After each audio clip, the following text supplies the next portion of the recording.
Hey, Hard Case owns you. Great question. Uh, this is a response to a question from my fellow atheists. Um, yeah, I mean, one of the things we atheists have to, I think, we should do more often is really to challenge ourselves, and this is a very challenging question. Okay, but I'm going to start by doing a really technical deconstruction of it first. You gave links to Violet Kitty and in which she basically gives testimony. This testimony sounds very familiar to me because I was responding to another guy here on YouTube called Firefly515, and he had a similar story. And assuming I remember, I'm going to be putting links up here to the video in which he does this. So these are just apparently called Christian testimonies. I've looked them up on the net, and, I think a lot, if not all, I'm not sure how it is, but a lot of Christians have these testimonies. And these are just the thing that really made them really embrace Jesus or whatever it is. So there are two kind of obvious responses for this. In their sort of crisis moment, when these events happen to them,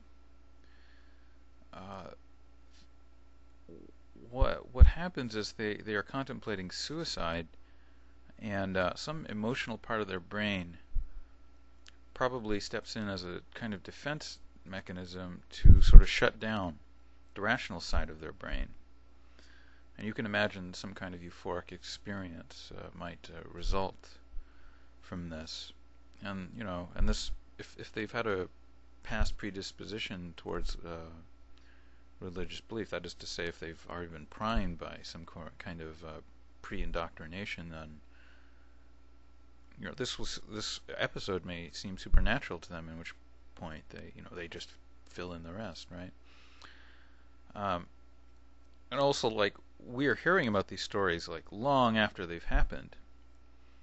So, I mean, and I do this myself. I mean, you what happens is, for stories that are really old like that, is they get embellished over time, right? And as I said, I accuse myself of this too. I mean, I can think of events where I remember them, and every time I tell the story, I'm sure that I'm recalling it with perfect detail, and then later on I go back and look at the records, and I realize clearly the things I've been saying and even convincing myself of were wrong. And I think this is just a standard thing with humans. So, we're hearing stories, people's testimonies as stories told by people from events that happened long ago. No, I mean, yeah, right. So, nevertheless, I don't want to completely discount what they said. Certainly, something happened to them, you might suspect, and that caused their... And, religion was an important thing for saving them. But your real question is more important than this sort of analysis that I've done here. So let's face off against the real question here. Basically, that the church and religion is willing and there in the times of emotional crisis of these believers. So, I'm going to give you another technical answer, though.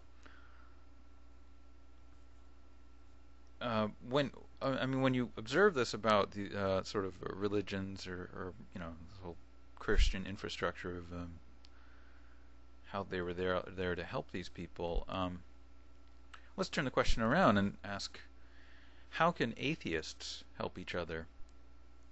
Particularly, how can atheists help each other if we're all sitting in closets? Well, most of us are. I'm not, but in any event.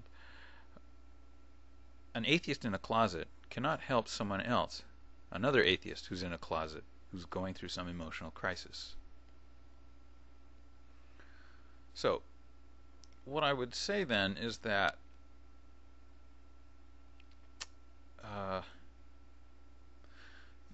the way these churches and religions have this infrastructure to emotionally help people, it is a true support network that they're creating, and they are truly helping people. But it's a purely human thing.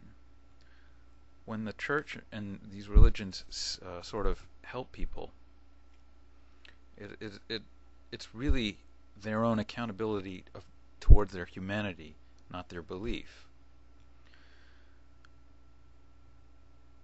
Remember that religions are man-made. A 2,000-year-old book is not what saved Violet Kitty or Firefly 515. Okay. These people constructed some kind of support mechanism for these people.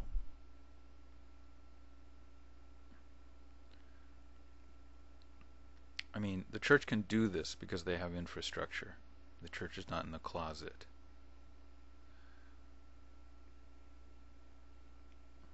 Here's how you can put this to the test. If you know somebody who's an atheist, who is having an emotional crisis, would you help them?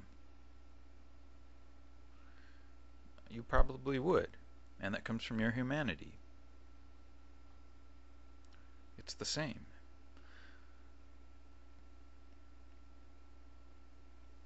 So another thing is, another way of thinking about it is, ask yourself, what is the reason that you posted this video onto YouTube? Why did you ask this question in the first place? It's because you see the value of organizations that foster emotional support, like religions. But you are an atheist.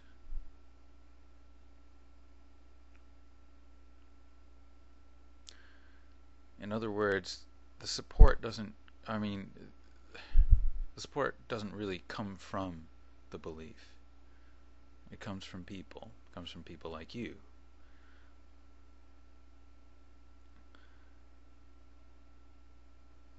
So, I would put it to you then, is your question really, how can atheists have a support network of their own, for example? If so, that's a much more challenging question, because I don't know the answer to that, especially if we're all sitting in closets. But I would just bring up something else, though. A little while ago, Graydon Square, Paul Doman, and I had a little conversation about atheist unification.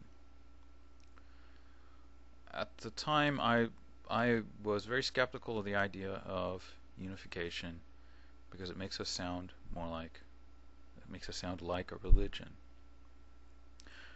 But I'm wondering if certain things that we atheists are missing, like a support network for emotionally distressed people or whatever, is not something that could be usefully manifest within some kind of unified structure. I don't know. I don't have a sort of clear view to this, but put a link into our conversation if you want to. I don't know if you want to listen to all of them. It's a bit long, but anyway, so that's sort of my perspective on that. What happens to Violet Kitty? It's a good question. But now turn that around. What happens to an emotionally distressed atheist?